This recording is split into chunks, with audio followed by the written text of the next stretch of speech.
This face, this gaze, this pearl. Girl with a pearl earring is one of the most recognizable images in the history of art. But what makes this relatively small painting by Yohannes Vermeer so unforgettable? Let's start with who was its creator. This is the only supposed portrait of Johannes Vermeer from his own painting The Procuress. He was a Dutch painter born in the city of Delft in 1632 who lived his entire life there and died 43 years later, never knowing the level of fame his work would one day reach. In fact, Vermeer was not widely known outside his hometown during his lifetime. Today, only about 36 of his paintings survive, which makes every one of them incredibly valuable and intensely studied. Vermeer worked slowly and carefully. Instead of producing large numbers of paintings, he focused on perfecting light, color, and atmosphere. He likely completed only 2 or 3 paintings a year. Girl with a Pearl Earring is not actually a traditional portrait. It belongs to a Dutch category of painting called a tronie. A tronie is a character study, a painting of a face or figure that represents a type or an expression, rather than a specific, identifiable person. That means the girl in this painting may not have been meant to be recognized. Her identity remains a mystery. She wears an exotic blue and yellow turban and an unusually large pearl earring. These elements were not typical of Dutch fashion of the time, which suggests Vermeer was more interested in creating an intriguing, almost timeless figure than documenting real clothing. The costume adds to the sense that she comes from somewhere beyond a specific place or moment. Over the years, people have wondered who she might have been. Some have suggested she could have been a daughter of Vermeer, or perhaps a servant in his household.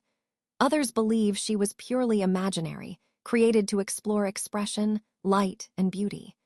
No written record tells us for sure, and that uncertainty is part of the painting's power. What truly sets this work apart is Vermeer's extraordinary technique. He had a remarkable ability to paint light, not just how things look, but how they feel when illuminated. In this painting, a soft light falls across the girl's face, highlighting her forehead, nose, lips, and the curve of her cheek. The background is dark and undefined, which makes her face appear to emerge from the shadow, almost as if she is stepping into our world. Many art historians believe Vermeer may have used a device called a camera obscura. This was an early optical tool that projected an image from the outside world onto a surface inside a darkened box or room. Artists could study these projections to better understand light, focus, and perspective. While there is no absolute proof that Vermeer used one, certain qualities in his paintings, like soft focus, glowing highlights, and photographic-like composition, strongly suggest he was familiar with its effects. Vermeer was also known for using high-quality and expensive pigments.